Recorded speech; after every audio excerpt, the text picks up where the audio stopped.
episode 525 of the Super Ultra Podcast Arcade for May 16th, 2026. I'm one of your hosts, Daniel Nichols. Sitting with me is my co-host, Dominic Stallworth.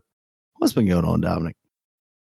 Well, in the sports world, you have the NFL schedule has come out, man. This is how big the NFL is. Like, this is like what everybody's been talking about in sports media. I mean, you have the NBA playoffs going on here, but they're like, man, fuck that shit.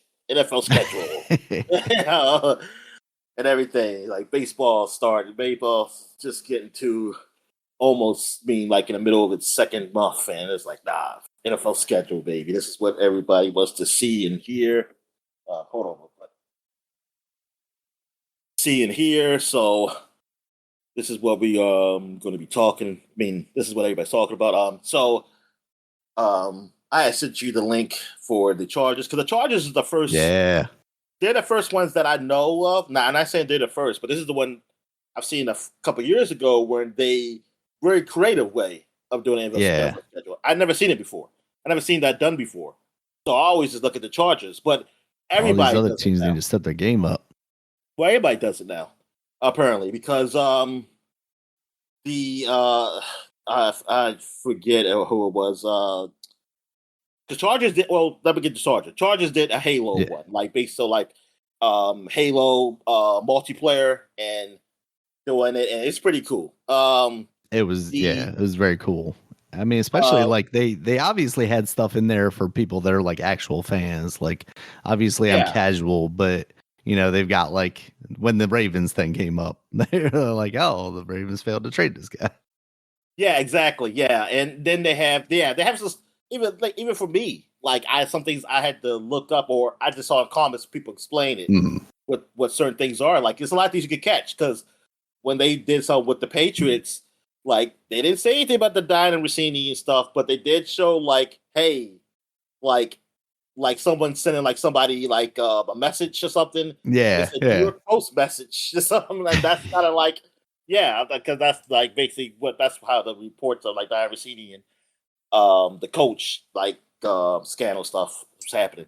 So it it's a lot of Easter egg stuff in there, man. If you like look at it, and other teams does other things. I'm trying to remember who I saw. I mean, I saw of course, Washington. Washington did something.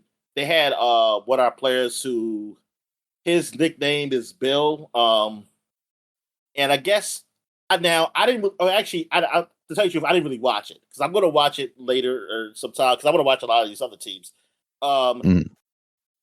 It was like a science fair, like a kid's science fair kind of thing. I was guessing like maybe making him like Bill Nye the Science Guy. I guess maybe because of Bill, but I'm not sure.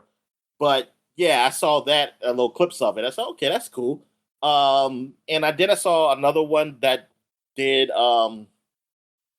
Let's see, I can't remember. I know the Titans one popped up after I saw the Chargers one that you sent me, and it was like some guy going around on the street, like finding basically doppelgangers of people and going like, "Oh, are you the coach of this team? Or you're the quarterback of this team?" And no, it's just random people on the street that kind of look like him. Yeah, I saw the Cleveland. I mean, I saw a little glimpse of the Cleveland Brown one and how it was based off of, like, I think is it a show or something? Let's see, Cleveland Browns. They should do it based on the Drew Carey show. I don't want to be up here. I'm on. I need to go back up here on my Firefox. Let me see. Yeah. Well, I mean, who's to say they didn't? I mean, I have no. Like I said, I have no idea how long these teams have been doing this. These creative ways of doing the schedule, but it's pretty cool to do it. And plus, NFL is so short that you can do something like that. Because I can imagine doing baseball. Yeah. Absolutely. 162. Yeah. But I mean, they can. Yeah, I mean, even if you did like, here's the series, that's still a lot of series. Oh yeah, that's a lot. But specifically with the Ravens, they had. But I said not the Ravens. I'm sorry. with the Washington Commanders. Uh, The actual schedule, like it is. Now, I never complain about schedules. Like I'm saying, it's hard, easy. It's like, hey, you play what you play, and you do like it's whatever. But just the like logistics of this is like, what the fuck? So we started off 2 games in a row, which not a big deal. I've seen us do 2 games in a row before, and I've seen a lot of teams do that. So it's like that's not a big deal. But 2 games against division opponents on the road to start the season is where it's like, why? Like, because that's crucial. Like, these yeah. are crucial games. And, like, why is it like, it's against the Eagles? It's our first week, and then the Cowboys. We're going at the Eagles and at the Cowboys. I'm like, these are 2 big games. Like, these games are huge. Because they're division rivals. This isn't like we're going to the Eagles and then we go to like the Browns or something. And like, so I'm like, darn, they start off like this. So then we come back home and I'm like, okay, who we playing at home? We're playing the Super Bowl champs at home, the Seattle Seahawks. So like, like what the fuck? Like, I would think like, damn, maybe like go 0-3. Season might be over already. And I just like, fuck it. And I was like, fuck NFL season again. I was like, fucking again. I just got shit. I'm like, God damn. And then I was like, man, we gotta split one of those road games. Like this is kind of, and you can look at it as a good way. As my brother says, that at least you get these teams early, so they're still, it's still the season's still young. They haven't really got their motor running or whatever. Like maybe you can catch them. You can catch these teams, early on. Like you got split, especially but 0-2. Like you got split one of those games, man. I don't want to do 0-2 in a division. Like you got you're down 2 division. You got 2 division losses. Like nah. Like losing to Seahawks, that's fine. But then it's like that's your the first home game. It's okay, and that's the 3rd week. And then our next game, we're going to London to play the Colts. So it's like, good God. It's like, what the hell are we doing here? Like, why you got the schedule set up this way? And this is our first 7 games. It's, let me pull them up. It's ridiculous. And like, the first 6 games. Well, first 7 games is ridiculous. But I mean, it's 6 games before our bye week. And we have so we got the Eagles, Cowboys, then we got the Seahawks at home. Then technically this is supposed to be a home game, but we're going to London. We're playing the Colts. So it's a neutral field. Then we got the Giants. That's the game like you should win. I mean, it's NFL, so anything can happen. But still, I mean, if you just look at it like the team, the Giants they're new. Like they just got a new head coach, Harbaugh and everything. So we'll see what happens with that team. We are home for that game. Then we go to 49ers, man. We go over west to 49ers, and then we have a bye week. So we could potentially like almost like be like 1 win, like 1-5 going into the bye week or something. Jeez. But then we come back and play the Eagles again, and we're home this time. And then we play the Rams, so another tough team. We play the Rams. At least we're home. But that's the thing. After the bye week, it's pretty good because we got quite a few home games, and then we got like teams that you don't expect big things from that you should possibly beat. Because we got after the Eagles and Rams, then it's like we got the Giants, we got the Bengals, we got the Cardinals, we got the Titans, we got the Texans. You got the Falcons, Vikings, Jaguars. Then the last game of the season, Cowboys. Who knows where the teams are at that point? If like who needs to play or whatever, I don't know. But yeah, that second half schedule is not bad. So the thing is that how we look in the first half. Man, can we like come out the first half with a winning record, or even if it's a losing record, just like 1 game below 500, or maybe even 2, because you might can just go on a big winning streak at the end of the season and get in the playoffs. But it sucks that like it's just set up that way. I just hope our team is really good. Like we get through this. Like it's like we look at it now. Like man, this is really bad.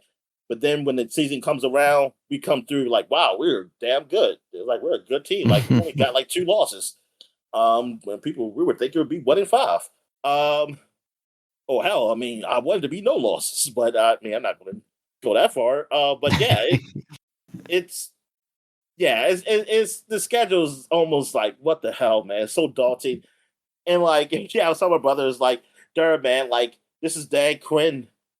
This is like basically do or die for him because like if they don't do well this year and they make the playoffs, he's fired." And it's like, and I bet he probably looked at the schedule and said like, "They fucked me.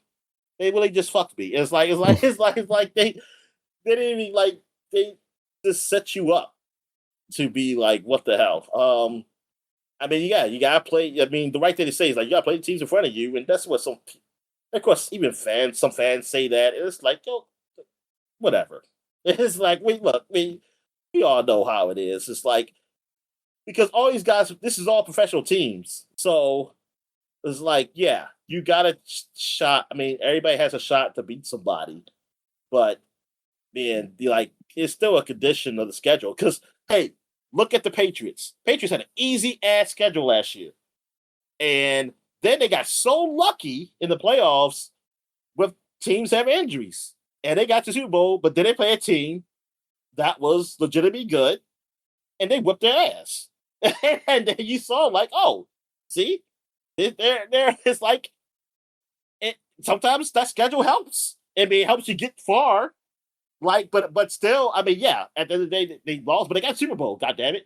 So it's like you get the opportunity to even get there. So yeah, because it's not their fault that the injuries happened. I mean, I can't blame them. It's not their fault that they got the schedule they got. I mean, well, it's not like the players' fault, I should say. But it's like thing is to get the opportunity to even get there, you got a chance. You get yourself a chance. So, man, I just hope we come out. Yeah, we come out big on this. Yeah, this is like as far as schedule go, this is like the worst schedule I've ever seen.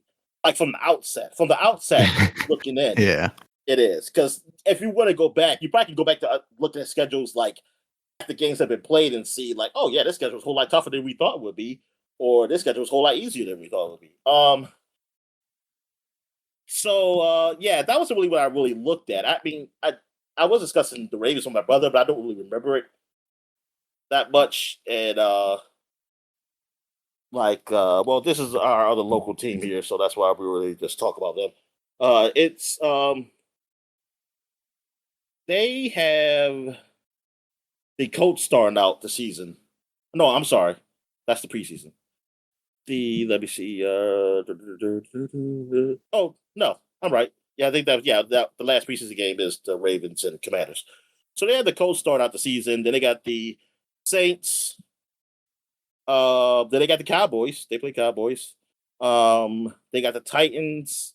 They got the Falcons, Browns, Bengals, Bills, Jaguars, Chargers, Panthers, Texans, Buccaneers, Steelers, Browns again, Bengals again, and then Steelers for the last game of the season. Just like last year.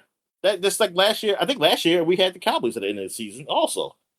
I wonder why. I wonder if that's like that for all teams. It's the last game of the season. It's the same as the previous years. I don't know. But the Ravens schedule is not bad. I mean, like, I look at the team, like, if they see themselves as a good team, they should get to the playoffs. Well, they should have got there last year, honestly. But like, this is not a super tough schedule, really. Like looking out now. I mean, who feels how teams are? But I mean, yeah, this is a schedule that they should win a division. Like honestly, they should win a division. I mean, we still don't even know if Aaron Rodgers is even coming to be quarterback for that team yet. He's like holding them hostage, basically. And like Bengals is a team that we always know they have good offense. They have a great quarterback, but he never stays healthy. And even if he does come back healthy, Ravens have beaten them before, so that's like that's not something you worry about. That shouldn't like matter really because their defense. I mean, now I don't know what the defense is this year. The defense has not been great for the past whatever years, so I don't know what they've done this year to change that. But either way, if Ravens are seen to be a good team, they should win a division this year. This year they should win. That's it for the NFL schedule. That's probably the most NFL news I'll be talking about. Unless something like big news has come out to talk to me until we get to like preseason, really. Because I'm not a big off-season guy for sports. Like, because thing is, I watch baseball, so it's I have something to watch. Unfortunately, it's not basketball. Oh, basketball! Big news for the NBA. For the Washington Wizards, we do get the number 1 pick. We got the number 1 pick.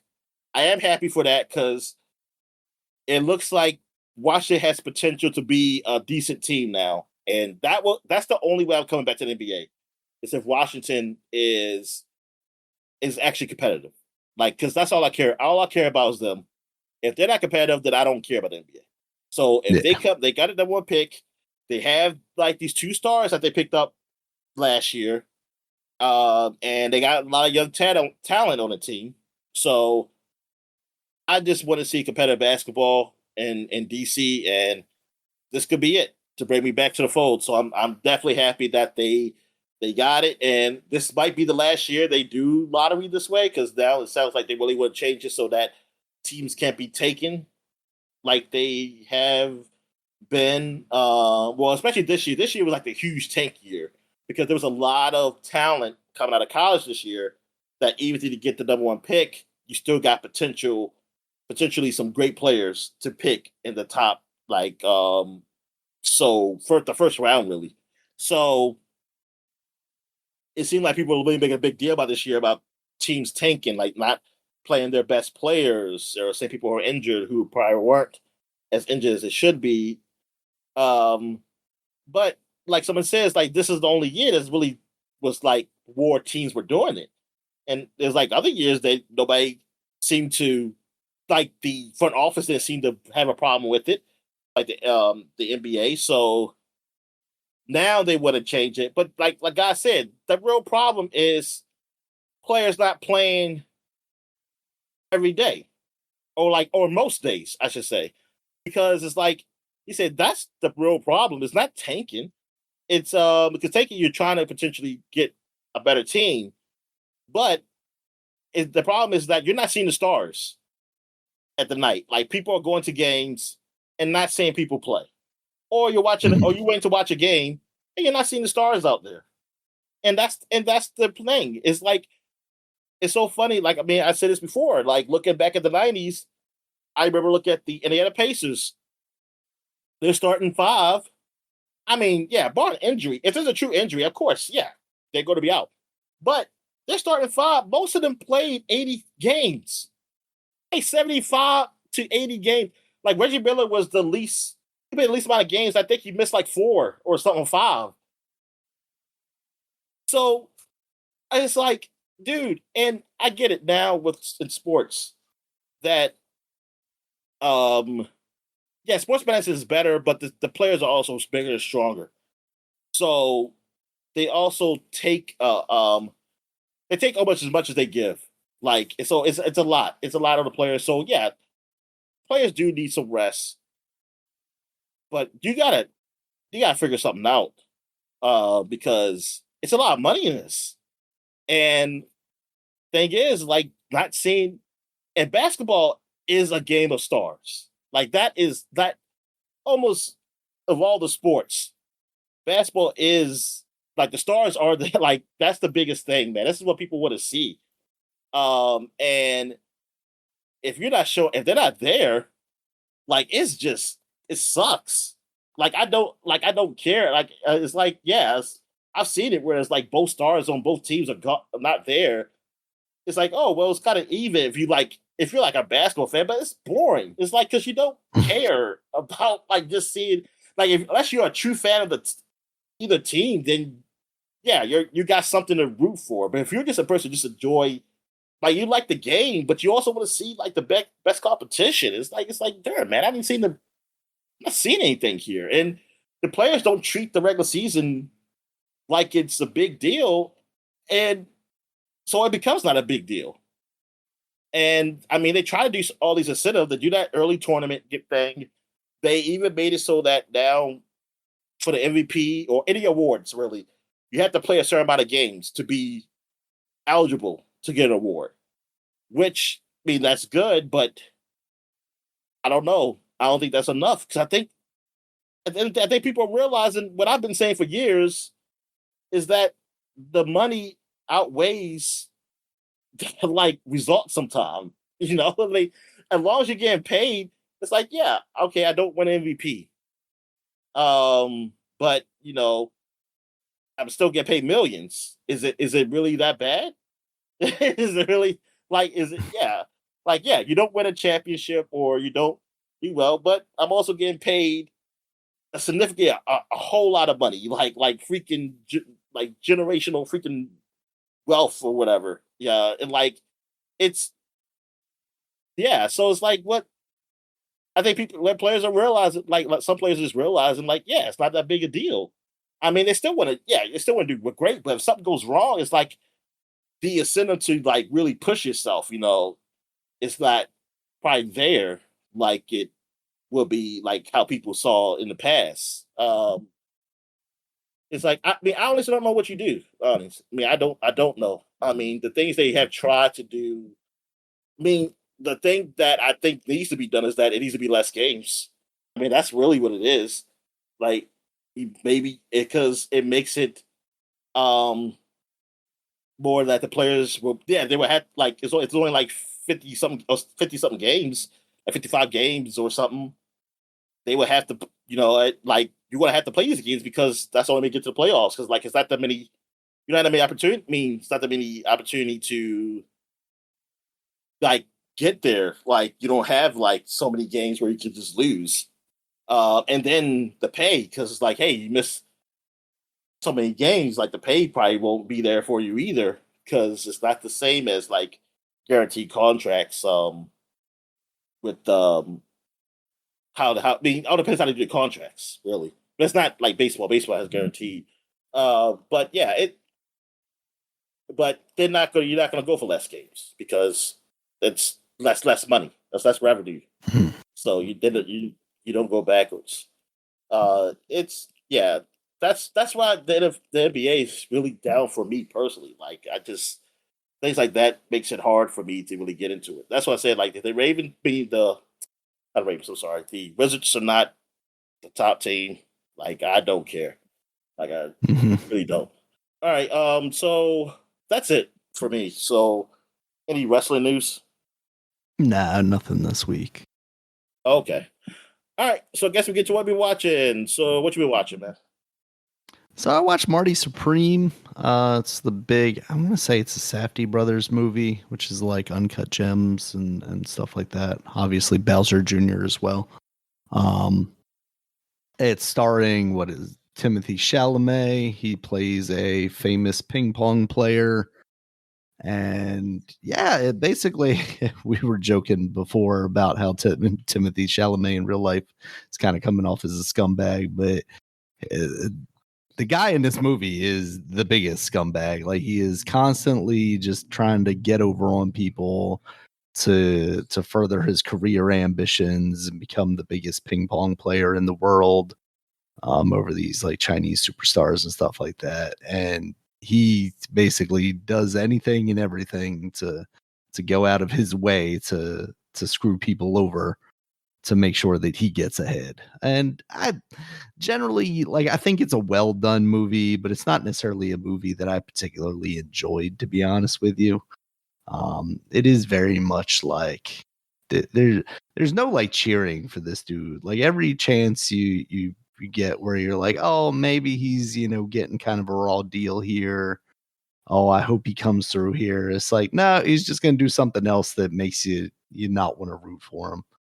Um, so yeah, I think generally it was an all right movie, but it's definitely not something I feel I find myself really ever feeling the need to revisit necessarily.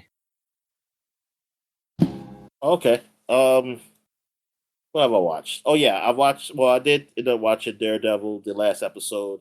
Yeah, it Mhm. was all right. I was hoping like Yeah. it open things up for like the Punisher in this or something, but then the Punisher show came on, and I did watch that. And yeah, I don't know what this was supposed to do. I mean, I guess it's supposed to lead into like, oh, you go to see him in Spider Man, but it doesn't explain to me how he got away in Kingpin. Right. I did read somewhere that this might have take place before the events of Daredevil, so before he got captured. But I'm not sure. I'm not sure Mm. anymore And it doesn't on make that. that clear in the show, seemingly, right? Yeah, unless I missed it, unless I missed something that said, "Hey, these events take place before blah blah blah." I didn't see that. So I yeah, it does explain that away, and the way it ends, I don't know what I could take away because it seems like the person that started something like a little spoiler alert, like hired people to kill him. Well, put Mhm. out a bounty on him basically. That person's still alive, and I don't know, is it supposed to be that, is he gonna go after her, or is it this is something that he says he's not gonna worry about? I don't know. Like I don't know what's the yeah, what's the ending supposed to be lead up to, because I don't see that being a thing in Spider-Man. Like I don't know how they put that in Spider-Man, put it like that. I'm not saying it's in there, but I don't see how that little story would be in Spider-Man. Um, so I don't know. I mean, maybe it leads to another show at some point. I have no idea, but yeah, it just feels like weird that, like, yeah, it didn't really tell anything more of the Punisher. You know, that's really what it is. It seems like it didn't really tell more that we don't already know about his character, like his, like who he is or anything. It doesn't really change anything to me on him. So yeah. Mhm. Um. Anyway, uh, that's. Did I watch anything else? No, I think that's it. Yeah, that's what I mainly watched. So I guess we get what we've been playing. So what you been playing, man? All right. So because of all the talk last week about Star Fox, I booted up Star Fox 64 on the Switch. On the Nintendo Online thing. Just played a couple of levels. It looks nice on there. I mean, as nice as an N64 game is gonna be, it plays as well as I remember it. I did all right. I remembered the secret path for the first level, and it felt a lot easier than I remember it being years ago, because you got to like fly through all the gates, and then you got to shoot down the guy before he tries to take out Falco or whatever. And then What you play this Falco on? takes you on the Switch, just Okay. on the Nintendo Online stuff. Yeah. So I did that, and then I went down that path. So I'm headed towards like I think the next level, after not after that one, not the second level, but the third level, I think, is the submarine level, which I remember that always being like kind of special to me, because it was like, oh, it takes a lot to go down the quote unquote hard path. And that's the only place you ever use that thing. I think the tank, there's at least like 2 levels for, but the sub, there's literally, I want to say, only 1 level for it. Um, yeah, I mean, I'm hyped about that game. We talked last week about kind of the look of it, but I am looking forward to that Star Fox remake, and playing this helped that out. I definitely didn't go back to it and go like, oh no, this is just kind of a shitty game. It holds up well, I think, and it's disappointing that they haven't really been able to hit that same mark since then. That's kind of ridiculous that we're like 26 years now on from that game, and they still haven't been able to figure that out. So maybe they'll get themselves together here. I also tried out this game. We got a random email to the podcast from a developer with a Steam code for this game.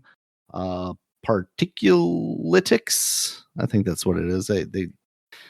They say how to pronounce it at the end of one of the trailers, and then looking at it just now, I kind of went, oh crap, I forget how they said that. But this is basically like it's a roguelike top-down dual stick shooter, essentially like a Geometry Wars mixed with some of the more modern takes on roguelites. And visually it's a little busy. Like initially I was looking at the screenshots of it and I'm like, I don't know what's going on here at all. I had a hard time visually, too. Like, eventually I figured out that I guess when I kill them, you do collect some stuff, and I realized. Yeah, initially I was like, "What is this fog coming towards me? I don't want to touch that." I didn't know if that was like that I was taking damage or not, but then I realized, oh, okay, that's the XP coming at me. Yeah, and on the board there's like different zones that give you like plus 20 damage or plus or times 30 damage or double XP or something like that. So you can kind of choose faster reload. That was also the thing that like initially I was like, I didn't get, because I'm like, I'm shooting. And then I just stopped shooting and I'm like, I don't understand. Am I charging up or what? And then I realized, oh, that's the reload portions. Exactly. Yeah, so some of that stuff is not telegraphed as well. Like there's not really a tutorial section of it really, but once you play it for a little bit, it definitely does, like it makes sense.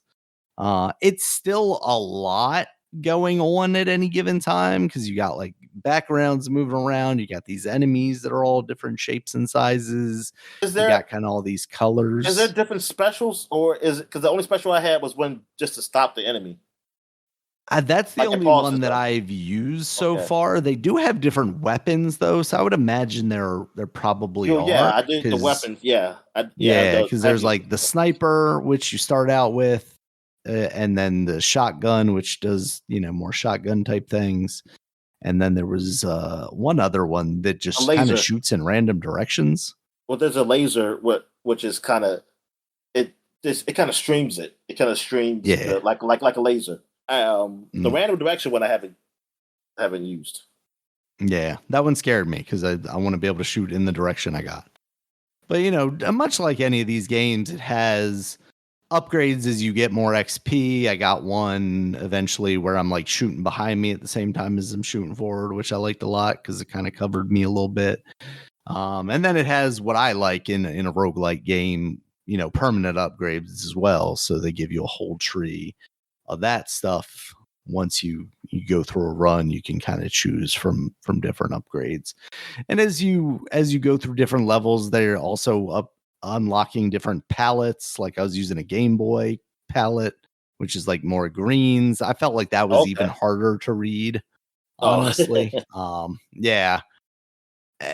And that's not to say like one of these palettes won't be a little more legible, but yeah, that's my only problem with this game so far is just the readability of it all. It gets a little murky and becomes a little bit hard to recognize kind of what's going on, what I want to come near me and what I don't want to come near me. And I don't know if we could do like color coding of that stuff a little more to call out that stuff. But yeah, I think generally it's neat, for a game that just kind of came to me, and I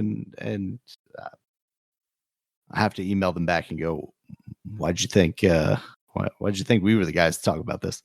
Because when you sent me that, I was thinking like you went to them or something. I was like, no, I don't know if and we are on it was an accident. They thought we were some other podcast. They didn't mean to send it to us. Oh no. That was a code meant for kind of funny. Sorry, Greg Miller. We are on like a couple of the press accounts for the different publishers. We're also on like one of the websites where you can get keys from some of the smaller publishers. So I wonder if they were just able to get our information through there. Or maybe they're just like video game podcast, and somehow in the list of like 7 million video game podcasts, our name popped up. I don't know. But yeah, I thought that was a clever little game, kind of following in the stream of what's popular right now. But I think it's relatively well done. I definitely, like, before I told you to play it, I kind of Googled around a little bit to see if there were any like, is this game made with vibe coding or, AI something or other? And we're just trying to, push along an AI scam or something like that. And it didn't seem like that was the case necessarily. So I don't want to be on here doing all that. Yeah. Unless they pay. Yeah.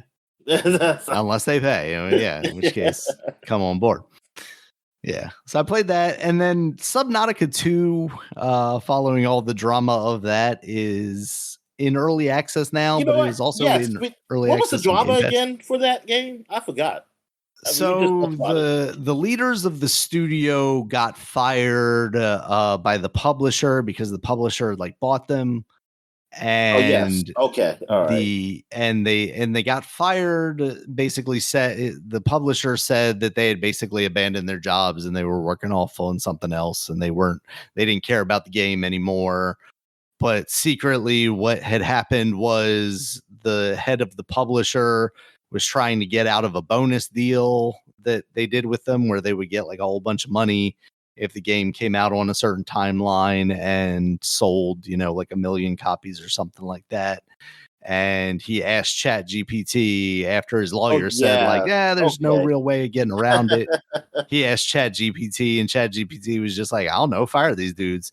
So he fired these dudes, and then they took them to court. And then the court said, you got to reinstate these guys and bring them back, and all the bonuses are still in place, and you guys are idiots for using AI to try and answer legal questions. They told me. The AI told me. So yeah, that's kind of where that is. That's been a lot of the story around it. I never played Subnautica 1. It was a game that always kind of interested me, but because this popped up on Game Pass and because there's all the talk around it, I wanted to give it a shot.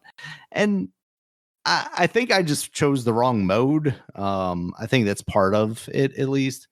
I picked the creative mode because it was like this. You don't have to worry about survival and you don't die. You just kind of get to swim around. And that's kind of all I was doing. I swim around. I gathered things. I could have built stuff, but I'm not really too interested in the building aspect of it necessarily. But there weren't really any like objectives or anything for me to follow the path down. It didn't start off with you getting out like a crash landed ship or nothing like that. No, it was just I had a little pod, the little pod that you go back to. Mode. Yeah, and then it just was like, here, we're in the ocean, get on out and check things out. Okay, so it's really just exploration, like just exactly. Okay, I think it looks nice, but not having anything to do, like any objectives, it definitely didn't like keep my attention at all. I did the regular. Well, I forget what they call that. Wherever the mode is with the story. Yeah, like survival mode. Survival. Okay, so that's the one I did. Like, you crash land. Well, you wake up and you're not in the pod yet because you're trying to get to the pod. You're in like I guess where what's it called? Like the state. What's the like the stasis where people sleep? The stasis pod. Yeah, and like you just waking up, and I guess this is like a colony ship or whatever, and like something's wrong, so the computer AI lady's telling you what to do, and then you get to the pod, and then that's shot up. But it's an early access game. There were some bugs, like there's bugs with me trying to fix I was just trying to mess with the graphics a bit. I mean, started out it's fine, but I was just curious to see where it was at, and then it said I'll say, oh, you only can do 720p here, and it didn't look like a 720p, and I don't think it was. I think there's something wrong with that because it seemed like when I went higher, it actually went to a lower even though I put it at like 1440, it was like a lower resolution, and it was like all zoomed in too, and it was something going on with that. I got to the point where you do your part, you get in the part, and it shoots you up, and then the title screen comes up, and then it crashed on me. But like I said, it's early access, so they even say that at the beginning, like all the stuff, like, hey, this is early access game, things go wrong. So I'm just gonna wait a little bit, and then I'll get back into it again to play around with it. But so I didn't really get that far in it, but I mean, it looked good for what I started out with. The whole like going through this crash ship.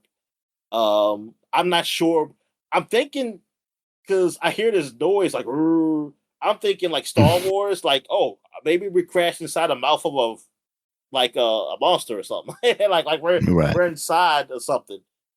Because I don't know because first the part it was shooting up to get higher, but it crashed. It hit something up top, and then it went and shot up, and then you finally get above. So I don't know. The ship is in the water somewhere, but I don't know where is it stuck at or anything. I haven't got that far. So yeah, I do want to play some more. I kind of want to go back to play the first one and that expansion, which is like that story expansion they had with it. That what's it called, like Sub Below or something like that. Yeah. And because I did like the game. I played a lot of that game at first, and I really Mm. I like the whole exploring the unknown and stuff, and like in the ocean is very much like it was always reminds me of space because like even like our ocean, we haven't really like seen everything down there, and plus it's kind of hard because of the pressure, water pressure and everything. So, but it's like yeah, it's a lot we haven't explored and know what's going on down below. And so to have that in the game like that, it's pretty cool. I mean, it's basically almost feels like the No Man's Sky, just more the water, like like the ocean part instead of like all going through space. Um, but yeah, I just like having an objective, like objective to do stuff and everything. So just like you, yeah. Mhm. Like I did play in the first one where they did have a mode too. That was where you're like, hey, yeah, you can't die or nothing. You can just do, and I did that a bit. So I was like, just to see what's down there and stuff like that. And then I went back to play the regular mode. And I'm not really big on the survival games though, so I mean, they make it pretty easy and simple to get the stuff like oxygen and food. Yeah, but thank God there's cheats. So I'm definitely gonna be turning those things on to like make it a little easier for me. Cause yeah, that means survival game. I mean, I don't like to worry about like I want to worry about health, but not hunger. That's what I definitely don't want to worry about. I don't want to worry about hunger. And this doesn't go as deep as freaking Ark where you actually poop and stuff. So thank God for that. But like I Not don't, yet. yeah, I don't want to, see things like that. I don't, that's not fun for me. Like it's fun, like if I have like a base or something, like I don't mind, like if I have like a base or something and taking care of stuff around the base, I'm okay with that. Like say, oh, upkeep or something like that. Or if like I have a pet or something, and the pet has to be like, oh, I gotta feed it, something like that. I'm okay with that too for some reason, but not with like me, like where I have to. Okay, my character, oh, I gotta make sure I eat today. So, oh no, and stuff like that. It's like no, I don't need to be that. I don't need to be that deep. Because then that's also another time consuming thing where I want to just be focusing on like exploring and stuff like that. And that's what I would deal with. And that's what I like about this game. I do like that. So yeah, I'll definitely be playing it more of it in the future. Um Anything else you played? Oh yeah, was Nah, that that it? was it. That's it? Okay. Yeah, that's All it for right, me. so yeah, so I played so I well except for Star Fox, I played the other two games. I mean, and it's not much to be say about Particulitix. Mm. Particulitix. I don't know how to say it, but but like because I just played the demo because you got the code and so it's under your account name. So I didn't. Yeah. I mean, I could just sign into your nameplate, but I just played the demo. There is a demo out for that game, so if you want to check it out. How much did they give you in the demo? Was there like obviously a limit to what you could play? I don't know what the limit is, honestly. Okay. I mean, I got to a point where I just died, but I played a lot of Gotcha. it. So Yeah, because it's like I told you, like it doesn't like I can still download the demo, so it doesn't look like it's just the demo that they gave me. But it also like makes references to like the full version of the game, and the game's not out yet, so it makes me wonder. yeah. So I so yeah, I mean I like what I played. I like you said with the zones and stuff like that. I mean it's all right. It's all right game. And like you said, everything you said I totally agree with. Like how I feel.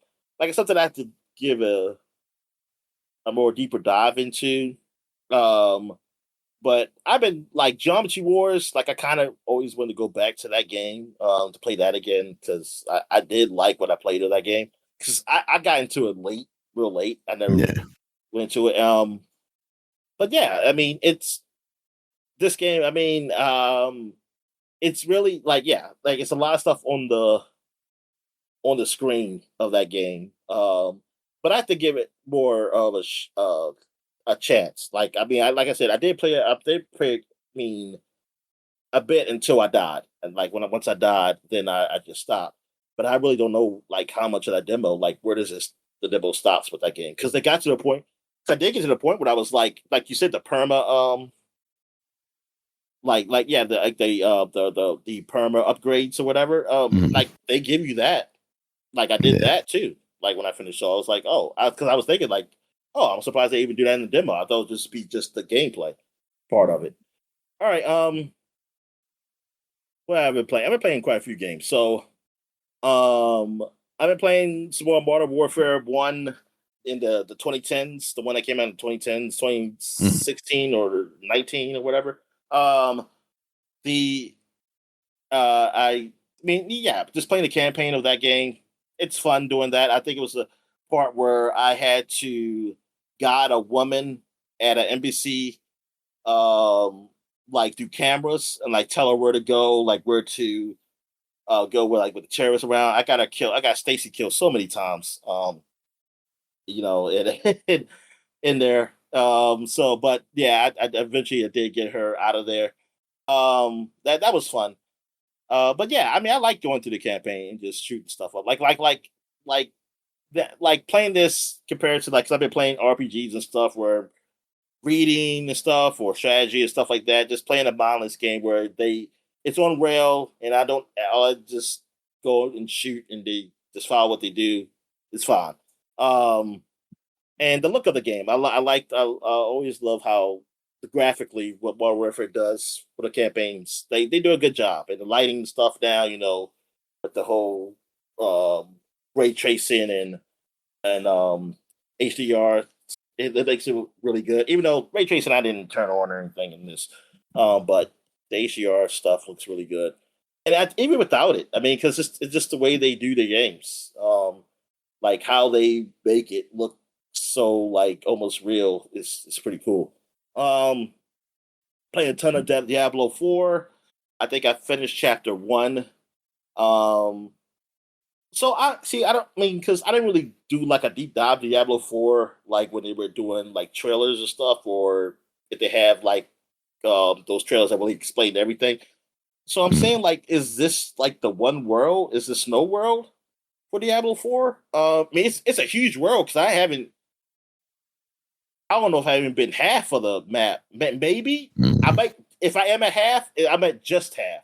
I think I'm a little below half. Like it's a huge map. Like it's a lot of a space I have not been to yet, and but it seemed like it's just one like map though, and like because the other games you have there's maps, but then you get to a different chapter, you go to a different map.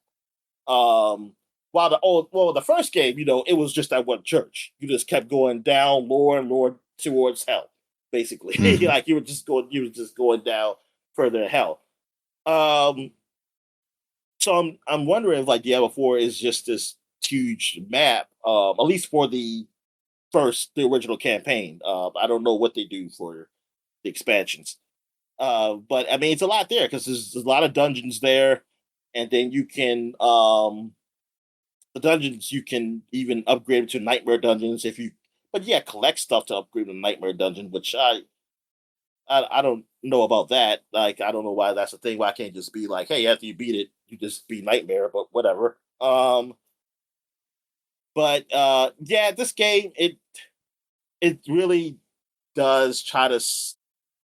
Well, it really tries to sell you on things. I mean, it's not like it's like while I'm playing, it's doing like it's pointing things out, but it's just that when you go to the pause screen, then when you see things to unlock, you see like because like something be lit up, and it's like, oh, I can go here and get unlock some free stuff, but then there's some stuff is like, oh, get the season pass and things of that nature. It's like, man, yeah, that's just what this game is now. I guess it's a game of service basically, and now they want you to buy your skins. Of course. And there's some cool skins in there, man. Some cool skins I want, and like, but I wish it was easier to get them. And now technically I can get those coins, but man, it is slow getting those coins, man. Like, it'll take a long time to get those coins, and I don't even know how you. Once the season's over, I think maybe you can still get them. I don't even know. I don't know. Maybe they do what they do with Overwatch, where it's like, nope, you can't get it until we put it out there again or something. Yeah, but I'm still gameplay wise, I'm still having fun with it. I'm the druid. I play druid, and I like that it's easy to switch up your abilities. Like, you can, like, I'm glad that they'll make it so that it's like it's something you have to pay for, or like it in-game currency, or something where to redo your level up system, like the using the points. Like, you can easily just be like, hey, I don't want to use this ability no more. So you can just take the points away from that and put those points to another ability you do want to use. And it's like, oh, cool. So I'll be switching up. And like, because I might get equipment that says like, hey, you do this does really good with lightning ability. So I was like, oh, I want to get something that has lightning ability now to use, or something that be really specific to something, like say, hey, the poison thorns are stronger now, and that's like, oh, I didn't have poison thorns before, but now I can use them. And yeah, trying out the new abilities, like, it keeps it fresh, and I was like, I do like that. So it's I mean, overall, Diablo 4 is a good game. But I mean, it is also a game of service. It's at the point, like, which it just gets to be like, why are you charging $60 for these games, man? Oh, it's 70. That's like, $60 to $70 is that, man, you got all this stuff like you're making money from, man. This game does not need to be $70. All right, so what else have I played? Did you got in Black? Like, I've been really getting itched to play some action. Like, a lot of action, not a lot of reading. So and like Modern Warfare and kind of scratched the itch of shooting, but I want something that's more, intimate and swordplay and stuff like that. So I was like, I was gonna do Ninja Gaiden 4, Black 4, but then I was like, Ninja Gaiden Black 2 did come out, and I played Ninja Gaiden Black 1, and it was kind of you can see the age in that one. And I was like, I never played Ninja Gaiden Black 2, because the reason why is because Ninja Gaiden Black 1 was really hard. And so I never did go to 2. But I know that it has an easier mode in there.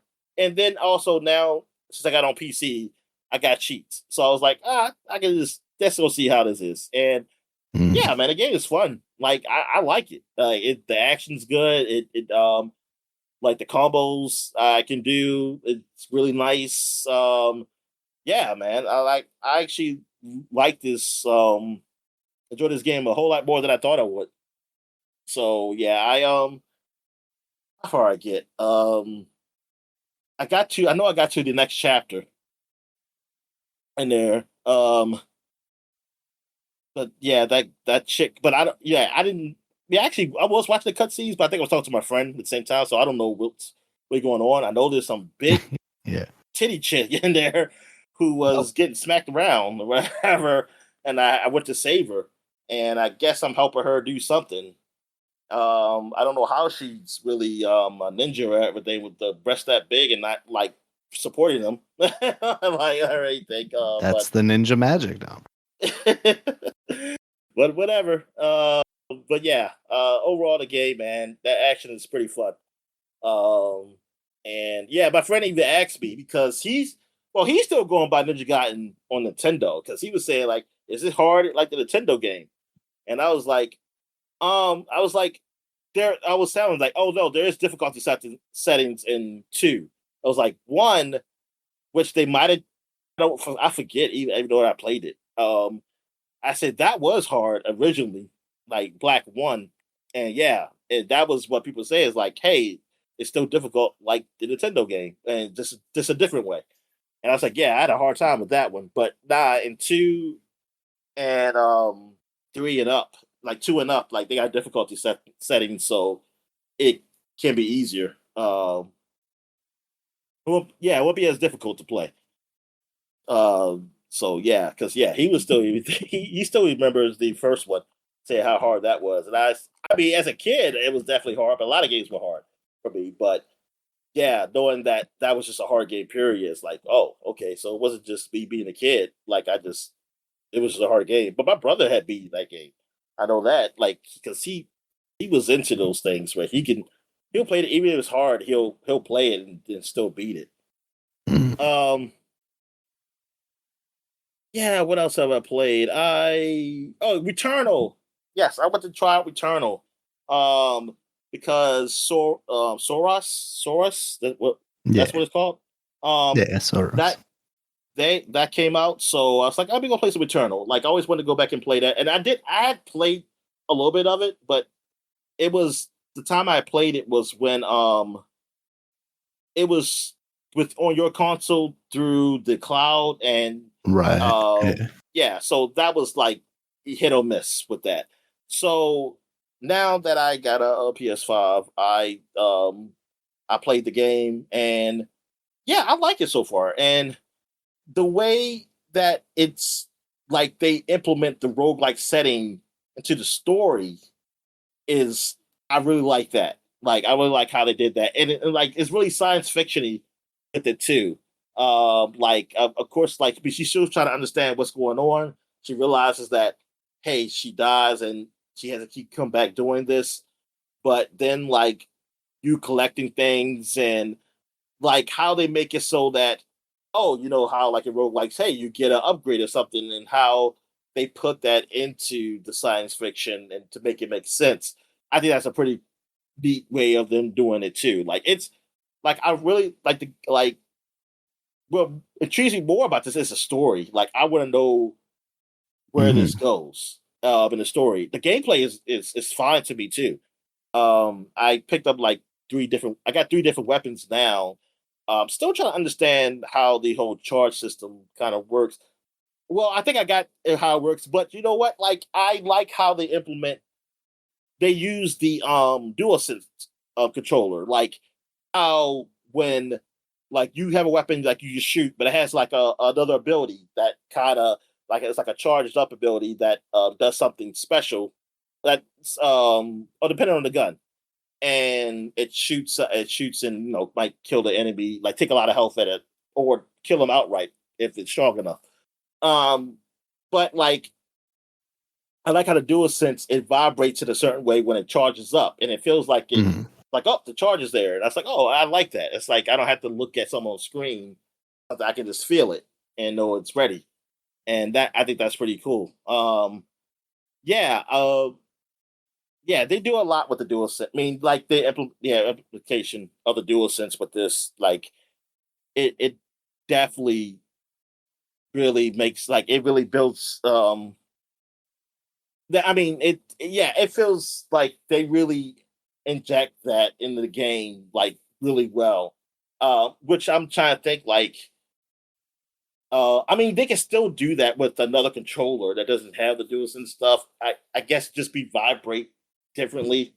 But at least they take advantage of that, which is really nice. Yeah. I mean, this is one of the early games of the PS4, so that did that. And I forget that this was a first party game. I keep thinking it's a third party game. Right. Yeah. But Especially because it came out on PC and whatnot.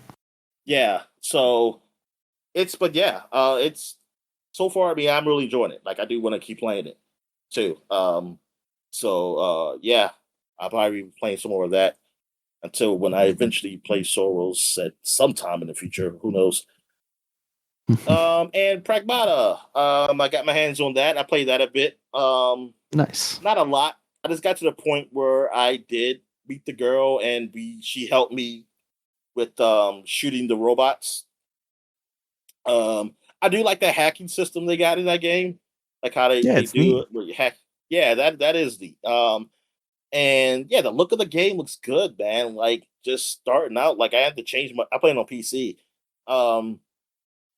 I mean, I didn't really have to change anything really. I just was kind of I just made it higher. Like it started out with like 1080p, and I just moved it up a bit higher just to see how it runs, and it seemed like it still ran all right.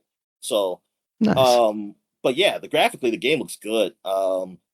And yeah, so I haven't got that far in it. Like I just got to the point where things went wrong, and you beat the girl, and you're trying to figure out what's going on, basically. Like why the robots are attacking you, and why there's nobody at the base when y'all came. Y'all supposed to come and do something, and nobody was there to greet you. But yeah, I mean, it's I gotta play more of it to really get the hang of it, and to really know to see if I really like it. I mean, so far, like I'm really intrigued with it so far. So, I mean, I think I'll like it based on especially what type people have said about the game. But yeah, Capcom, they've been doing it, man. Been doing it. Yeah. So that's it, man. So, well, I played some more Vampire Crawlers. Not much more to say on that. I did beat the bridge level that I talked about last week. Um, but yeah. So we'll take a quick break. When we get back, we'll get to the flashback segment. All right. And we're back. So now we're flashbacking to 2016, 10 years ago. We got the 10th anniversary of Homefront the Revolution. Why do you have this up here, Daniel? Why is this worth It was a big mentioning? game, Dominic. Come on. It turned out to be an absolute shit game, but people were talking about it at the time. Yeah, they were. So was this the first Homefront, or there was a Homefront before this one? No, I think there was at least two, or at least one. I think there were two. Okay, there was Homefront. Yeah, there was a Homefront that came out in 2011. This was basically like the soft reboot. Like they finally were returning to Homefront. And the first one, they were fighting the Koreans. This one, I don't know where you still fight. You still fight the Koreans. Okay, they're still keeping the Koreans. And this is supposed to be almost like what's the movie where they were fighting the Russians? Exactly, like Red Dawn. Oh yeah, Red Dawn. Yes, the original Red Dawn. And yeah, this was supposed to be a pretty big deal. I mean, it's the first one was done by THQ. I know THQ published it. I don't know who the guys who actually did it. Hold on, actually, I do Chaos Studios. Yeah, and this one is Crytek. Yeah, was doing it. Well, Damn Buster Studios, Crytek. I don't know what that means, but they both of them worked on it. Deep Silver had it, but it did not turn out to be that good. It got a 54 on PC and 48, 49 on PS4 and Xbox One. I mean, yeah, man, like these scores are pretty bad. 4 out of 10 on Game Informer, 5 out of 10 on IGN. Polygon was doing scores then. They had 6 out of 10. That's actually, wow, they actually gave it 6 out of 10. Good. That's pretty high marks. The compared to the original one, the original Homefront, wow, the original Homefront actually got better scores. I mean, I think, as I remember this game, I mean, like, this was kind of made a big deal somewhat too, but it came out to be like, hey, the game is okay. Like, it came out to be like it was an okay game. It wasn't like super great because they got a 7 out of 10 on Game Informer. Like, it was like a 7 game. Yeah. And this one, I guess they missed the mark. It says like Jack Macavera, Mark Mark. Damn, what is his name? Because I heard his name before. Markiplier. Mark. Hold up. I gotta listen to it. Okay, the guy did not. Fava, is it? Fava, Jeff Markiafava. Yeah. He criticized the game for squandering great potential with technical shortcomings. More specifically, criticized the frame rate, voice acting, gunplay, saying the game's few small concepts are crushed under a weight of constant glitches and other problems. So it seemed like there's more technical problems with this game, man, that definitely did not help. Like, not, yeah. So that's pretty bad. It said the game sold about 1.2 million copies, though, as of February 2018. That's a little surprising, to be honest with you. That's what I'm saying. Like, well, I mean, technically, this was one of those games where I kept seeing sales, and like, I see it on the forefront of sales. So I think they were doing a lot of advertising for this game too. That too. Yeah. I mean, I think that for the first one they did the same thing, and they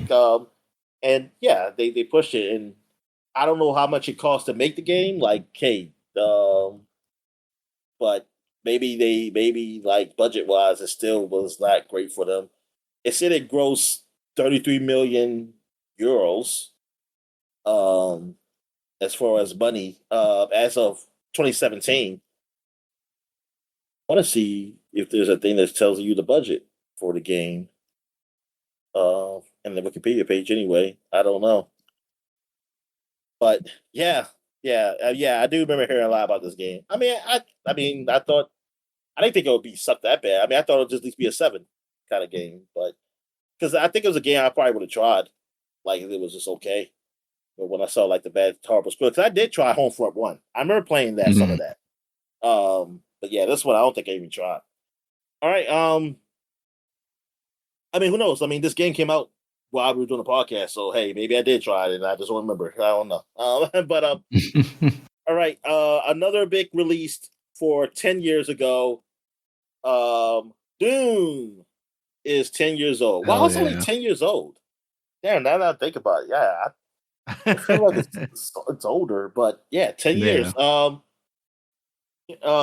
the new reboot of Doom, man, and like, this was huge, man. Like, because this game was definitely not like the previous Doom 3. They definitely went all action. They went like straight action shooter, and very arcadey feeling type of shooter, but it was done really well, and it felt fresh. And because a lot of the first person shooters out had really slowed the pace down, Call of Duty and all that stuff. It wasn't like this versus like the original Doom. You're like running the entire time, and that's what it felt like they went back to with this. It definitely felt like they went old school, but in like modern, like what it would be in modern times, and like there was really no other game that really done this.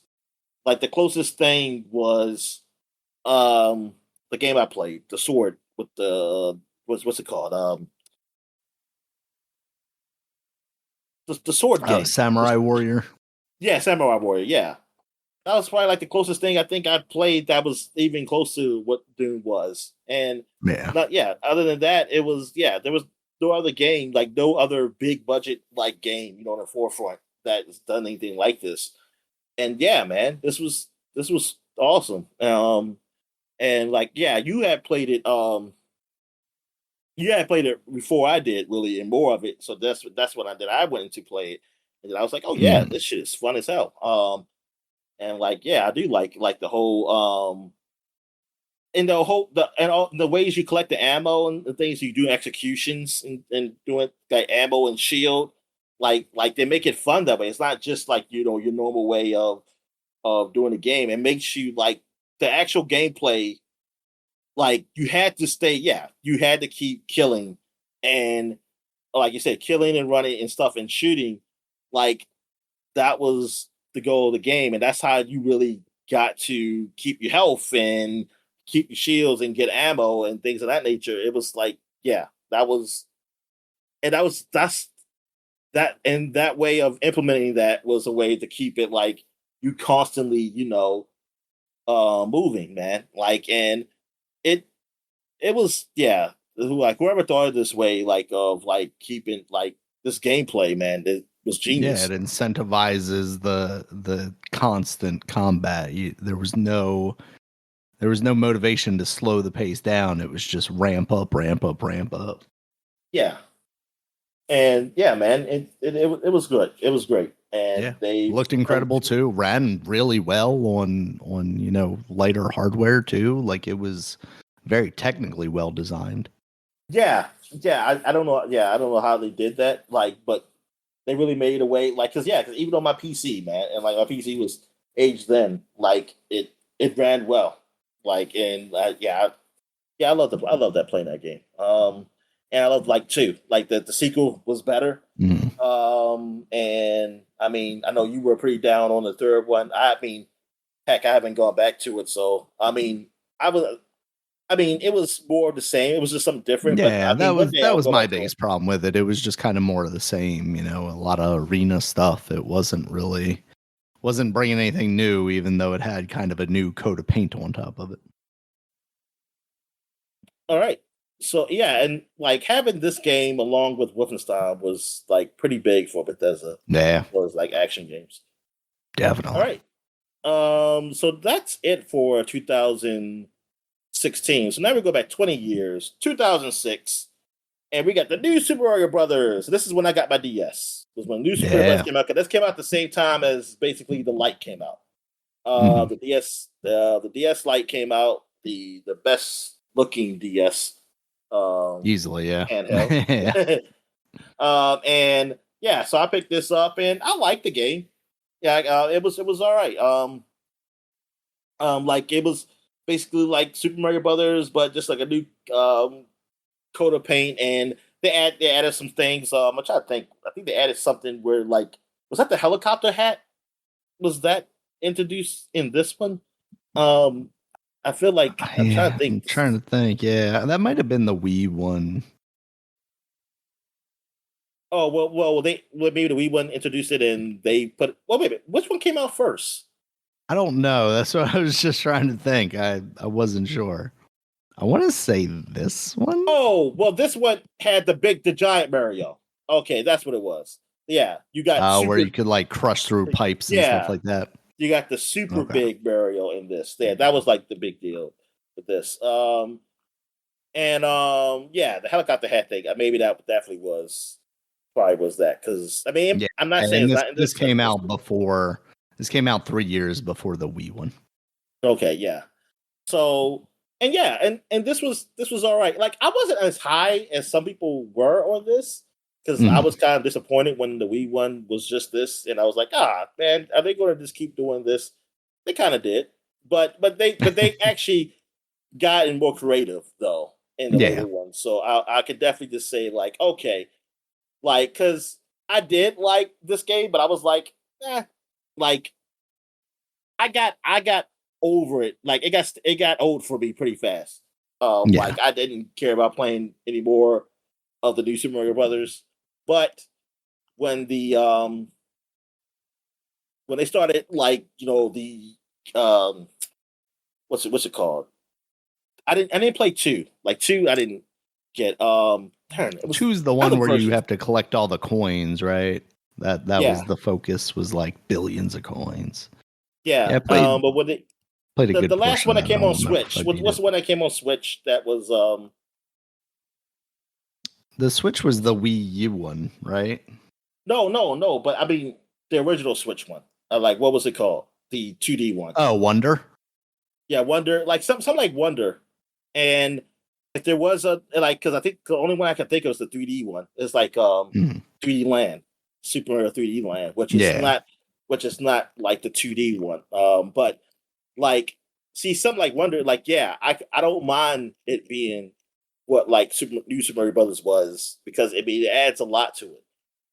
Yeah. And two probably did. I think I just didn't get with two because of one. I think I was kind of like, I was kind of over it. I was like, yeah, whatever. There's definitely Even some though, novelness to this because at the time we were really just dealing with 3D Mario games at that point. So them coming out with a, like they say, new Super Mario Brothers was kind of supposed to be like, oh, here's, a nod back to traditional Super Mario Brothers. And I think there was some interesting stuff there, but there was also some like, yeah, you could have did more with this. because it was like the original Mario Brothers, Super Mario Brothers, like Nintendo version.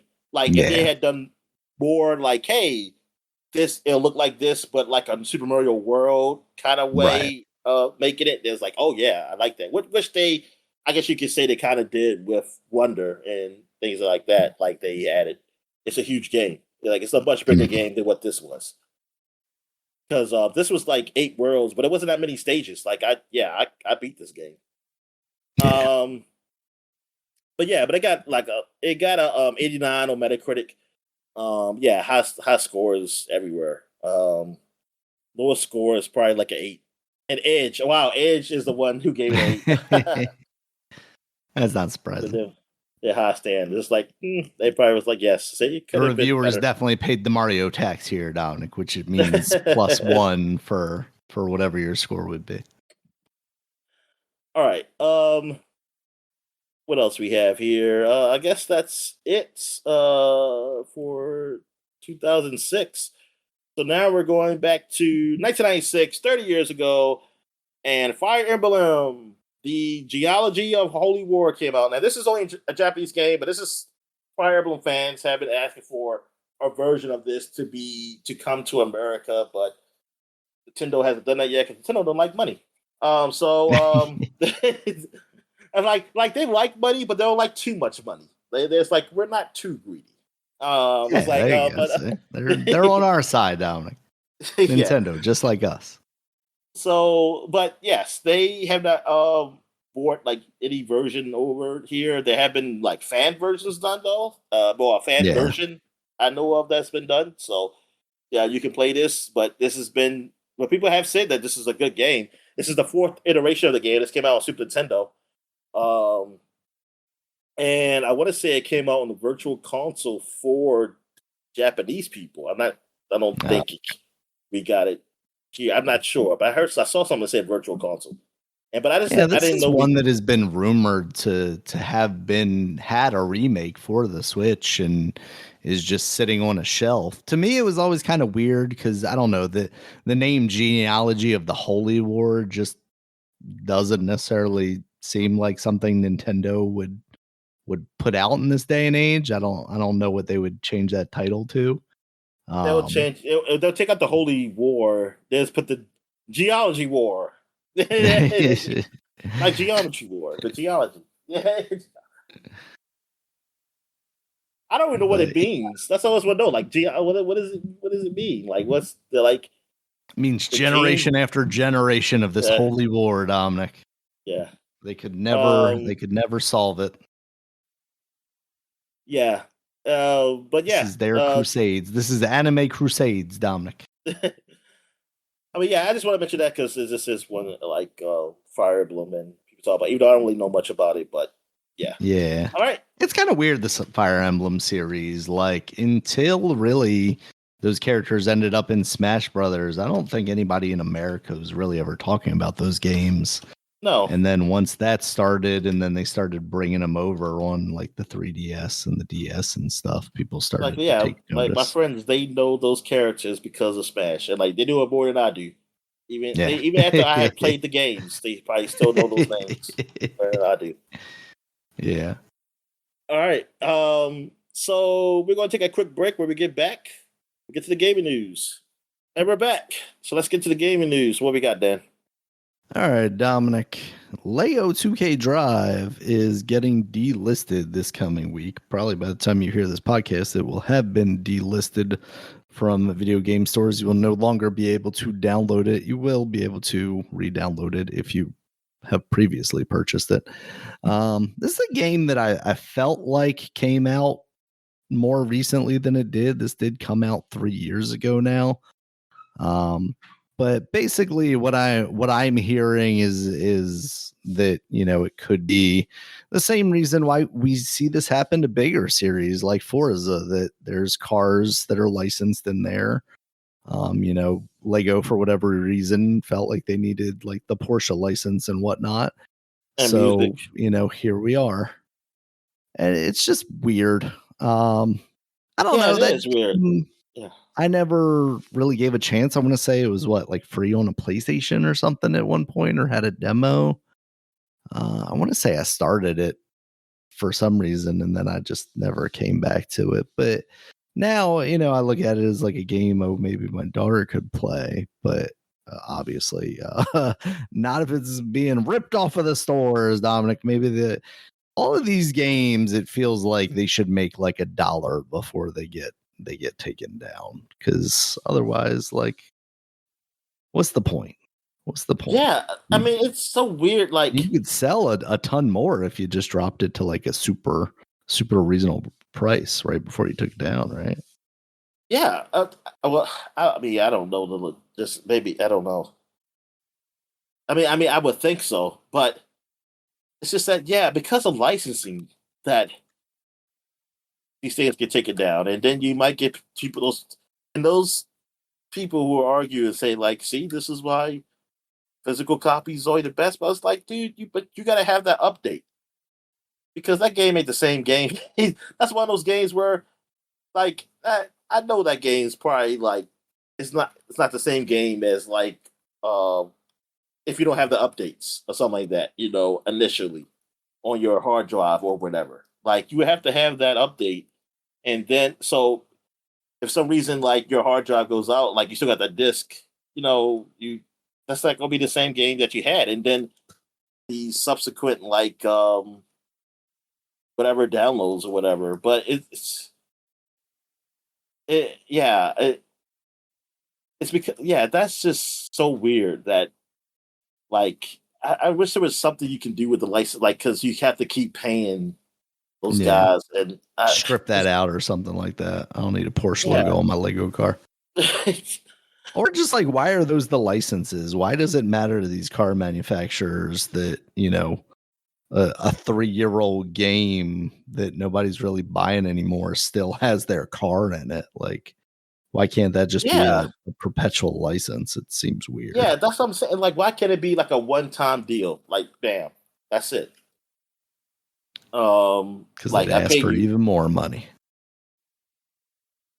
But or like, yeah, they pay you, but to a certain, like, it's a time limit. Like, it's something like but yeah, whatever, man. That's weird. And yeah, that's like with Forza. Like, I don't like that I can't get Forza 4 anymore, or like Forza 3.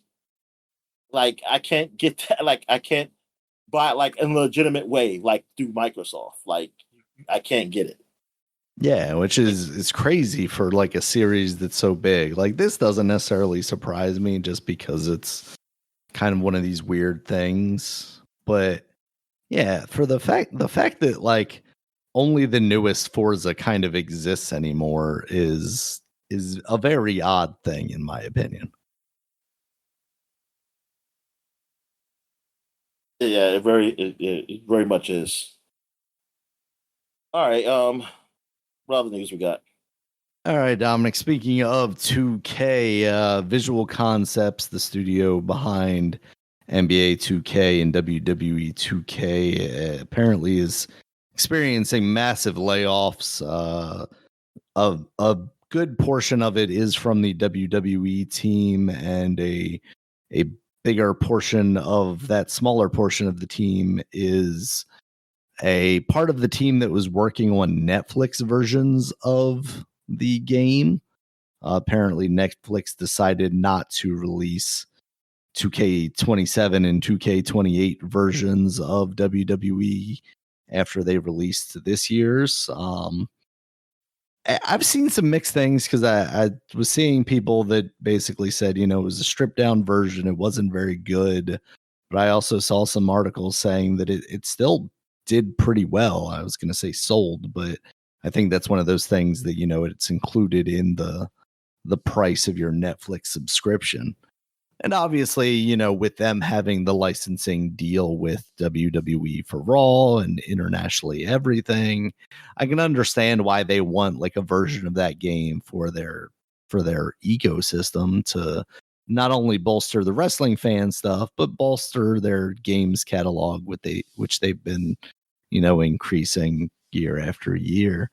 But it sounds like, with them saying they no longer want to do that, and Visual Concepts not having anything else for this team, or this subset of a team to be working on, they decided they don't really need them anymore, which sucks a lot. We're constantly talking about this stuff where like we never have any other ideas, right? Like it's like, oh, you were working on this game and now you're not working on this game, and we don't have anything. Yeah. We don't have a backup plan. We didn't go to college, Dominic. So, now we're just homeless on the street. All these corporations just, can do that. They should make Flow Game Brothers too. Yeah, I mean, that's the crazy thing too, because what's that? That Dreamcast game. I remember seeing that. Yeah. I used to be jealous because I was like, because I like point and click games, type of games. So I was like, oh man, I want to play that game. Yeah, it doesn't make a lot of sense. I mean, it makes sense for these companies, but it doesn't make sense that, the lowest people on the totem pole always have to suffer because of the choices of these corporations. And I had this. Oh yeah, Ooga Booga. They made Ooga Booga. Well, you can't. I don't know. Okay. Yeah, I don't. You might have to change make the that title. game anymore, Dominic, in 2026. That's what to say. Yeah, canceled China. Or probably just call it, because it says, would it have something here? Kahunas. Call it Kahunas. Just call it Kahunas. Oh, there you go. Okay. Yeah, I had this kind of as the lead story, but it makes sense to go right into this. Sega canceled their super game, Dominic, that they spent like $882 million on already. And just like, what are you doing chasing these trends? Like Sega, especially a company. Super game was. I just want to know. I would know exactly what it was. It was Fortnite, but with Sega characters. I'm sure. I just want to see that. I just want to see some concept or something of it. Like I just want to see, like what we was getting. Because I mean, to me, like you could do that. Maybe there was talk of this. You have like, it's just one big world, right? But you have portions where you've got Sonic racing around, and you can play as Sonic and race around with his friends. You've got, you drive around the city in a crazy taxi or something like that. You hop in an Air Harrier or something. But yeah, the idea that these companies need to chase after these like uber big games to compete with like a Fortnite, when a company like Sega, not only have they been around for as long as they have, and they failed as spectacularly as they have in the ways that they have, they should have learned some lessons from that. You've got all these properties, and seemingly you're maybe still doing something with them, but like utilize those, create smaller experiences, lots of smaller experiences. And then if one of them hits, drive harder on one of those. Like I was telling you before we started recording, it drives me crazy that we got Sonic Mania, which was basically this beautiful marriage of the official Sega property with someone who was basically just making fan games because they were such a fan of the property. They wanted to see it done better, basically. And that worked out beautifully. And ever since then, Nothing like that has ever happened. Not They only just for keep the selling Sonic this game. property, They but just any keep of their selling that one game. properties. Yeah. Like without no kind of sequel to that game. You just keep seeing it on sale, whatever sales happen, I see it. And I was like, I was thinking that, wow, no Sonic Mania 2? Really? Yeah. Like, you can't convince that guy to come back. Like, maybe he wants to do his own thing. I get that, but I don't know. There's got to be somebody To say, there's that got to be can other pull it people off. too. Yeah, darn. But similarly, like, I'm sure there are equivalents to, a Sonic fan game for a Crazy Taxi, for a, whatever else, Golden Axe Jet or Set something Radio. like that. Jet Set Radio. Yeah, you just had that Bomb Rush Cyberpunk game. Like, that wasn't maybe the best version of that, but you know what? You put some Sega money behind that and you put the actual property on it, and it's probably better than anything you've done with the series. What I would imagine is, maybe less of the cost. And that's just, I wish we were in an environment where these companies were more willing to take risks, but with lower price things. I don't need, the most spectacular, amazing level of graphics and fidelity and 20 hours of gameplay and things of that nature. But I want a solid experience for the price that you expect me to pay for it. Don't give me any of these games I'm describing for $70, but if you put it out for $20, yeah, I'll give it a chance. I don't get these companies chasing these fads. I mean, that's what video games has been for a very long time. But at a certain point, somebody's got to be smart enough to go, oh, this fad is going to cost me $10 billion. They used to only cost me, $200,000 or something like that to try and follow up on whatever Mario was doing or whatever Zelda was doing or something like that. So I just, I don't get it. These people are crazy.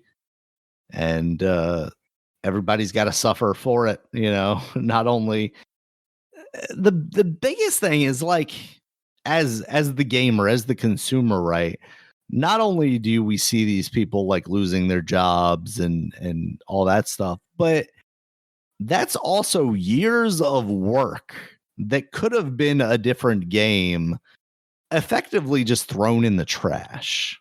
Something that we're never gonna see. Like, that's, you look at like a Naughty Dog, right? You get one game a generation now. We used to get like 3, if not more in some cases, depending on the generation, obviously. Like, I mean, and look it's how late untenable. into the generation. Exactly. Yeah. Yeah, like, because, where are we right now? Like, they haven't released a single game on the PS5, right? Outside of a Last of Us remake. And it's gonna be what, next year before we see that Indigo Prophecy, Heretic Prophet, whatever game. And we're talking about PS6. Like, does this game come out after the PS6 is announced? Are we getting cross-generational Naughty Dog game, Dominic? And then after that, when do we get a PS6 game from them? Like, God only knows. I just don't understand why none of these companies, and none of these bigger companies, outside of maybe Nintendo, who just like seemingly makes games and then sits on a library of them so they can just kind of release them as they want. They're the only ones that kind of have an idea of how to do this. And the fact that no one has picked up on that and no one has followed a similar suit is absolutely insane to me as far as these big companies go. And it's no wonder that they constantly fail. They put all their money behind one singular game and then boom, falls apart. Like, now you got Sega blaming Rovio, the Angry Birds people. Like, when I first saw this, I thought they were closing them down, and I was like, oh my God, like Rovio was one of the biggest companies Yeah, that's what I making say. mobile games and Angry Birds and I whatnot. forgot that they got Rovio because I was watching Yeah. the Kyle Bozeman thing, and I was like, oh, Sega. Oh, that's right, Sega did get them. Yeah. And they wanted them just like Sony wanted Bungie to help out with their live service push. And that fell flat just like it did with Bungie and now like it is with Rovio. And now, we get on these investor calls and they're pointing the blame at them. It's just like, okay, well, you're the ones Which that kind of sucks decided this was the with the whole direction you were Sony going. Bungie thing, because it's like, in retrospect, I'm more thinking like Bungie helped them with the first person shooter. It's just like make an actual Halo killer. Make an actual Halo killer because Which is wild, right? Yeah, like you could have had Bungie make a single player game we could that do a was reboot of Killzone and actually make it the Halo killer that you always wanted. exactly. That would be so wild. And no, absolutely not. They won't do that. Like they won't even touch Killzone with the 10-foot pole right now, which is kind of crazy because as much as Herman Holst seems to be kind of the guiding hand behind everything now becoming a Horizon Forbidden West, like Guerrilla is the team behind Killzone. Like he could also be throwing his weight around to get a new Killzone, but seemingly he is not as interested in that as he is Forza Horizon or Forza Horizon Zero Dawn. That's what we need. That's the crossover that we need, Dominic, now that Xbox is putting out games on the PlayStation. Yeah, you race the T-Rex. Yep. Exactly. Oh, see, you're saying things that are good, Dominic. These aren't even jokes anymore. Like that would just be cool. I'm already racing Gundams. I might as well. All right, Dominic. Next up, this is a smaller story, but Moss is getting a combination of the first two games.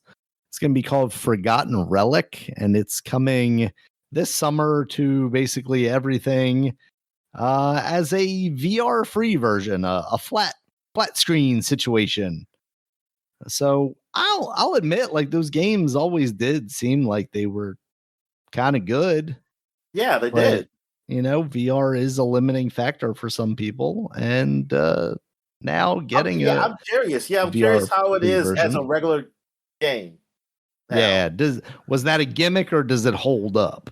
Yeah, because I like the idea of like seeing that mouse, whatever, in that like close in that world, that pop up world, and then stuff happening around, like whoa, like something in the background happens. Like I think it was like a deer or something moved. Yeah, this scared the shit out of me. But yeah, that seeing the flat world, I wonder how that is. Yeah. I'm sure it works well enough. I don't think that this is going to be, too crazy. I don't think this is going to sell super well or anything like that. It's not going to blow anybody's skirt up, but I think it's going to come out to solid reviews, your middle 7s to 8s. And, eventually if it's on sale or part of a Humble Bundle or something, I will acquire it. All right, Dominic, I'm going to make this one I've still got another one. Katsuhiro Harada, he left the Bandai Namco and Tekken game. He was kind of the lead behind Tekken for the longest time. He had left Bandai Namco in December.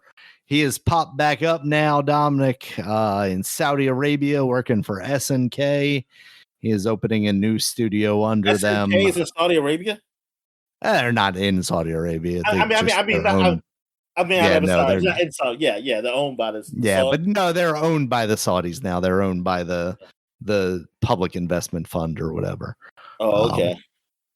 No, but you know what? If I were, I don't know if the talent's there. Not to say anything about Saudi Arabia, but like the video game designers are, them in Japan. If you're a Japanese game developer, you don't necessarily know, who's got your back in Saudi Arabia. Because I'm thinking like, shoot, man, if my money's coming from Saudi Arabia, I'm going to move there. I'm going to have a Bugatti, and I'm going to have my apartment in the world's largest tower.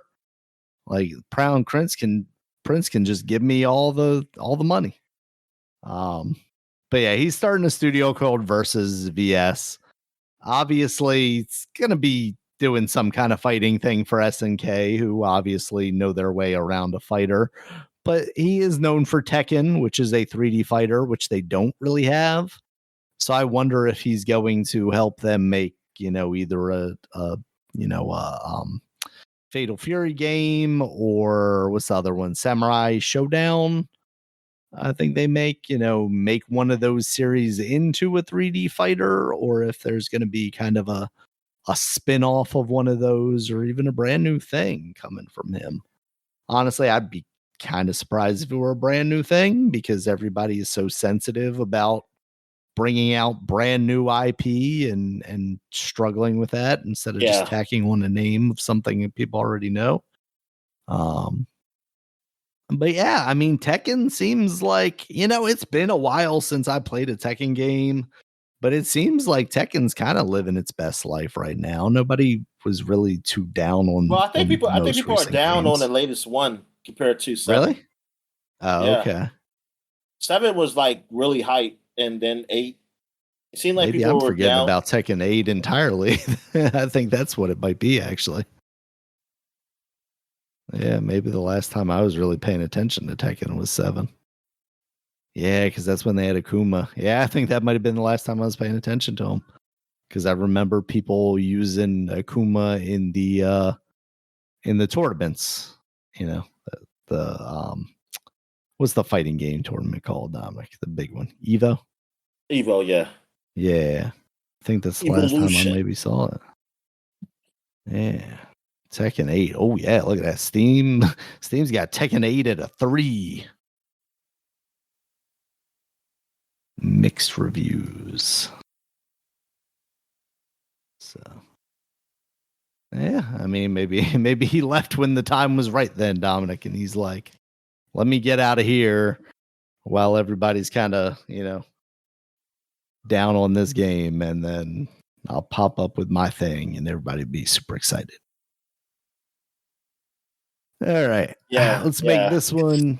I see someone up here say graphics and load times are better. Because someone said, because I see somebody on Facebook said Tekken 8 is way better than Tekken 7.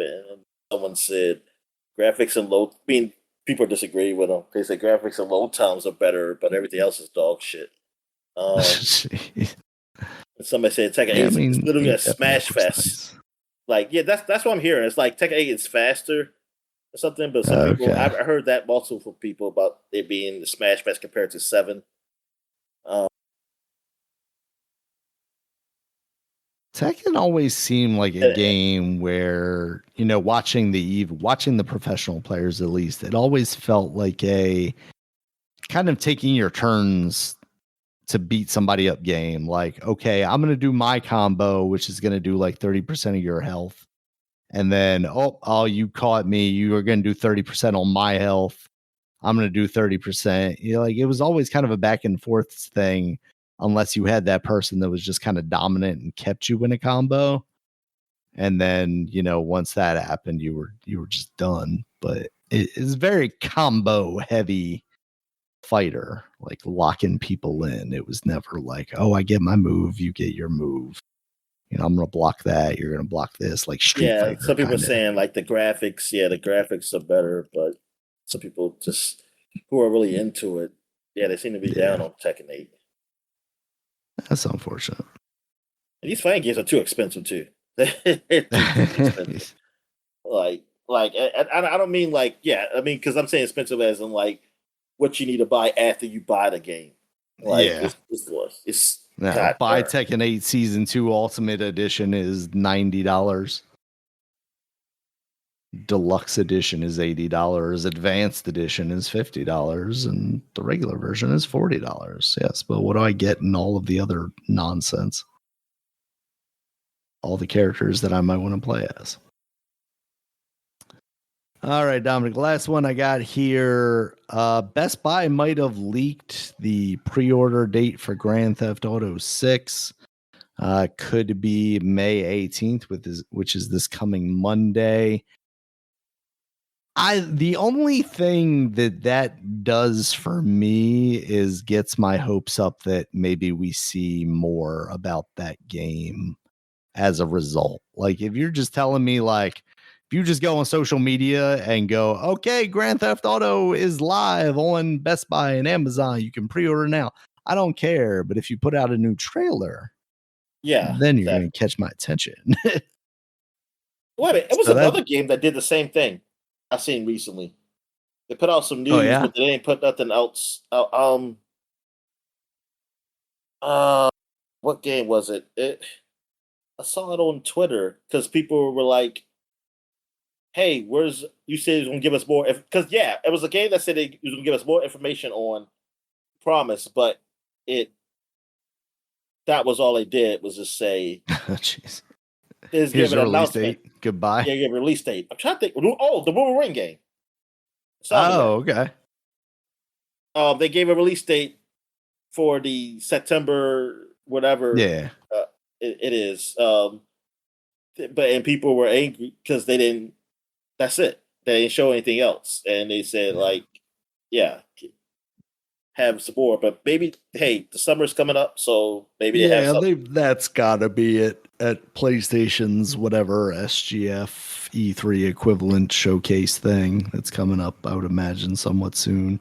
Because now we're halfway through May, which means we're almost into June.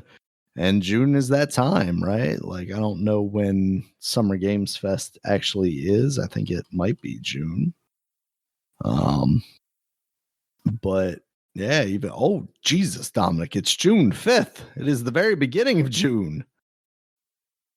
So we are effectively 3 weeks away from Summer Games Fest. Man, this is all hitting at the same time, Dominic. I got a kid that's going to be leaving school and going on summer break for the first time, and I've got Summer Games Fest coming up. I can't deal with it. Summer camp or something. It's like, how old is she? She's 6. She's what? 6. Oh, okay. Yeah. So just man. Got like Bible camp or something.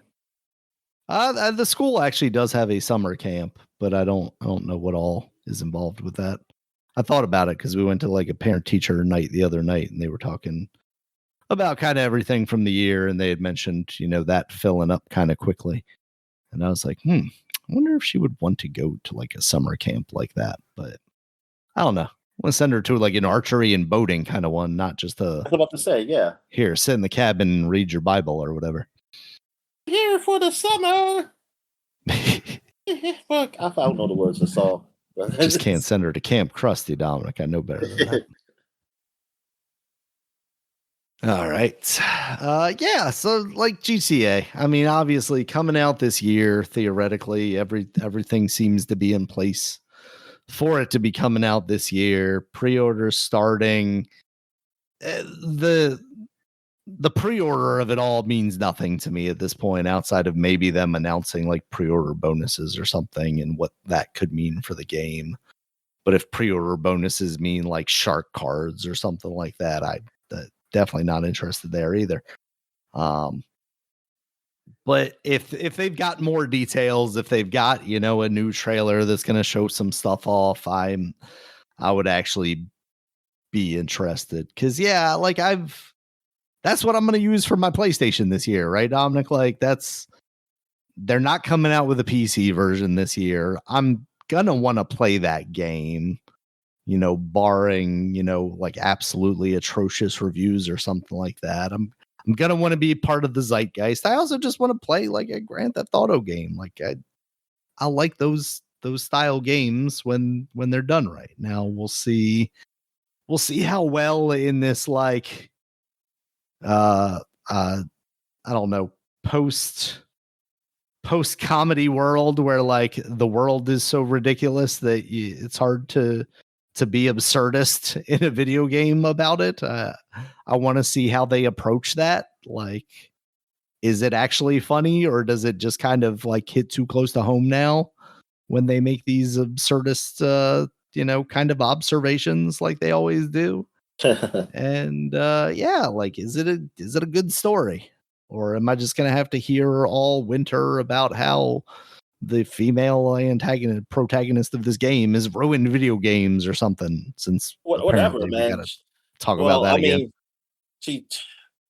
she got a nice ass. That's all I was gonna say. Based on that trailer, Jesus. Oh, so people are gonna get behind this like a Stellar Blade. Oh, definitely.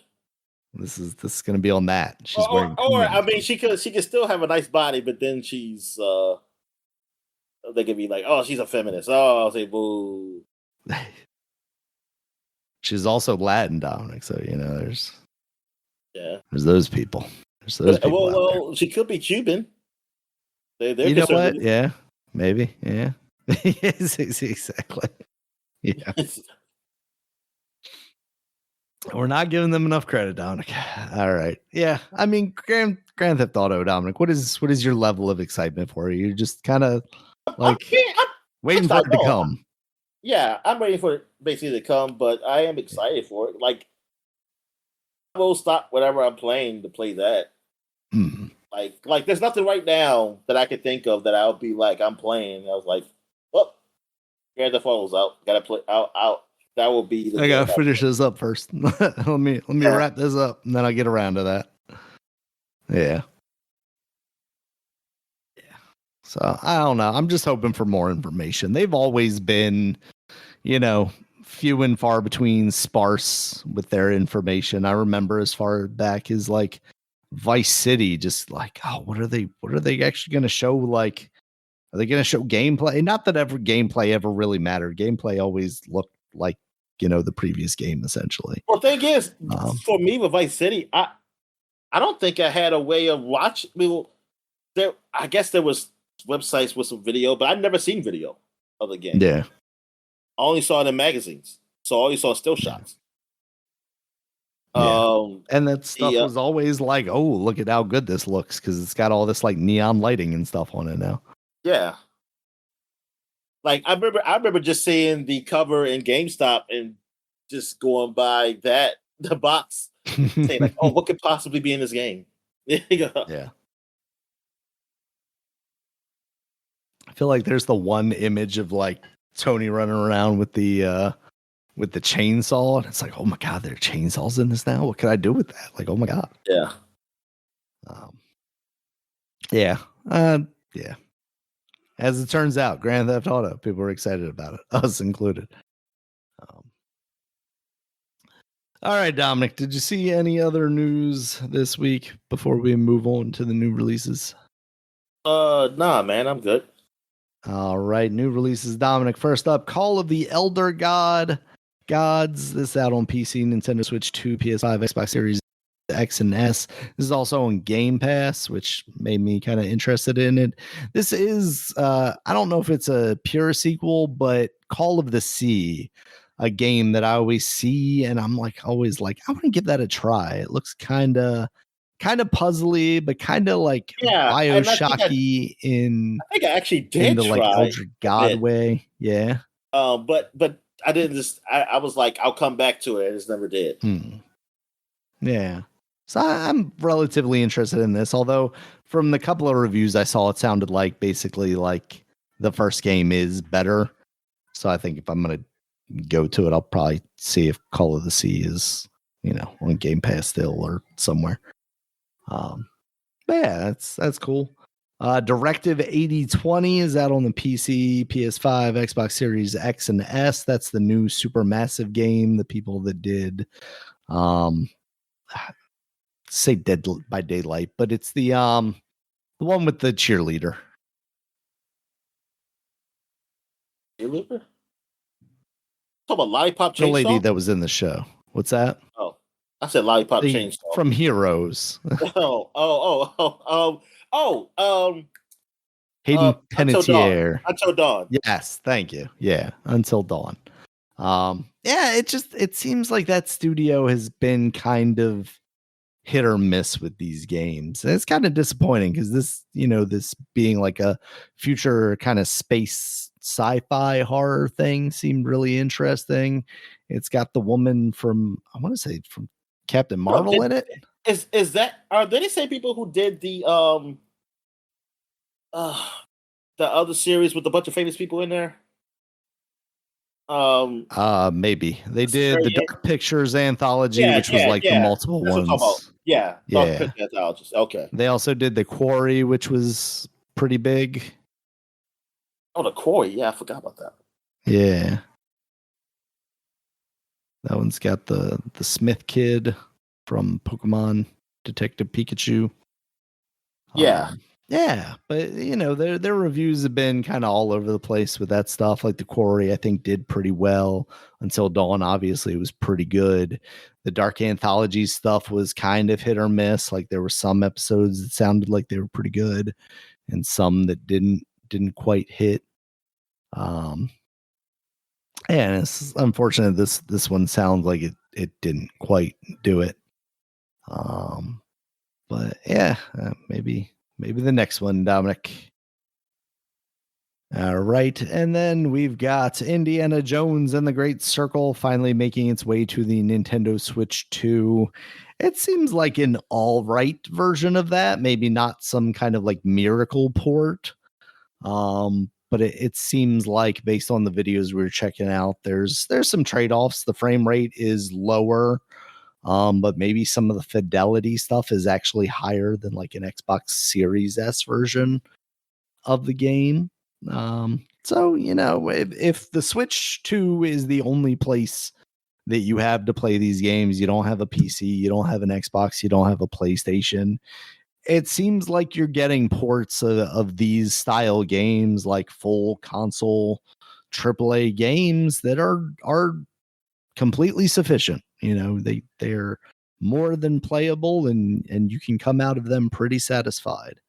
And that's just good news for everybody. The better these ports are, the better it is for everybody.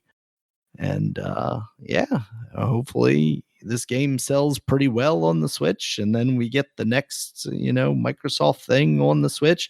Man, I would love for a game like Forza to come to the Switch, Dominic. Like, it's kind of surprising to me, especially considering how well that game is selling for, previous ones have sold for the PlayStation, and seeing that there is a desire for that outside of the Xbox ecosystem.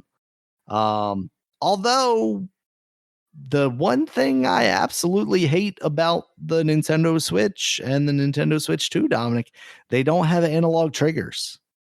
Those triggers are either on or off. So for racing games, that's not so great. And some people have experimented with using like the right stick for acceleration and things of that nature. I don't like the idea of that. I don't like that. So yeah, I wish Nintendo would really think about that. The Halo driving. That's a Warthog. Yeah. So that's rough. Yeah. If I use an analog, that's how the Warthog drives, isn't it? Yeah, with the analog stick. Yeah, I forgot about that. That is how they did that, isn't it? Oh my god. Yeah, they do that for the racing game, man. Oh no, hell no. Yeah, so that's I would be interested to see how a port of Forza holds up on the Switch 2, but also Nintendo's complete lack of like understanding why someone, which is crazy, is coming from the person from the company that like quote unquote innovated the idea of the analog shoulders with the GameCube, to just completely abandon that for these past 2 generations. Meanwhile, every other console and controller has that by standard. Is insane.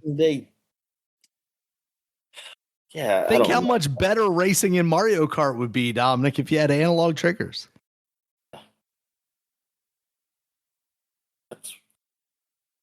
Man, that is something.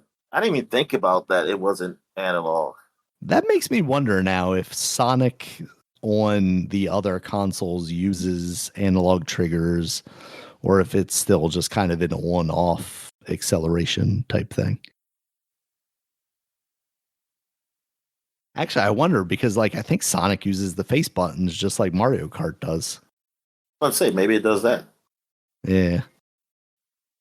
Which I mean, PlayStation did analog face buttons, that one time with the PS2, and then it stopped that. But yeah, Nintendo, like, come on, that's lazy. What are we doing here? Why didn't we put analog triggers on these things? That is an insane thing to not be able to keep up with. You need a game chat button. You couldn't give us analog triggers. It's disgusting. The game chat in. A feature that I don't think I realized until someone brought it up like more recently, and by that I mean like a month or two ago, that like we've been on a free trial of game chat essentially. Like at a certain point you have to be paying for, and I think it's included with the Nintendo Online stuff, but okay, if you're not a Nintendo Online person, you've now just got a button on your console that doesn't do anything. Essentially, it's like all the TV remotes that have like Disney Plus buttons, and it's like, but I'm not subscribed to Disney, so I'm just gonna accidentally press this button to be taken to the Disney app for it to tell me to log in, and I don't want that. Like, get this off my remote, please. Or the Roku channel or whatever, like the defunct ones, like Crackle button. Like, what are we doing here? It's one of those things that I don't think about, Dominic, and then all of a sudden I think about it and I'm like, Nintendo, what the hell, man? Like, that is it's just so shitty. All right, Dominic, do you have anything else for the people this week? Nah, I don't. I mean, it's just like the OLED. It's like man, y'all did an OLED. It's like that should be the standard. A step back. Like, why would you, like, is this what it is? Like, oh no, we're gonna have OLED coming later or something like that. Yeah. It's like now it's gonna be like $700 or something like that. Who knows? You know what? If they told me that at some point that they were releasing new Joy-Cons and that they had analog triggers, that might be something I would consider buying. Otherwise, I have no reason to ever buy new Joy-Cons unless mine get drift, in which case I'd probably just open them up and put in new sticks anyway. Yeah. Because, I'm still on my first pair of Joy-Cons for the original Switch. And it was definitely experienced drift. So, I just... Nintendo being Nintendo, Dominic. That everything then? Yep. All right. Thank you guys as always for listening. Check us out on Twitter. Dominic's at DStallworth5. I'm at RegulusMB. The podcast is at SupaPod, SupaPod. Also on Blue Sky at SupaPod.com, at RegulusMB.sky.social, and at DinoMan at DominicStallworth.bluesky.social. We've got a website, has all of our previous podcasts, as well as links to all the places you can find us, including YouTube, where there's a video version of this podcast, as well as all the audio places like iTunes, YouTube Music, Spotify, Amazon Music, Audible, and any other place you can find an audio podcast. And until next time, guys, we'll talk to you later. All right, see you.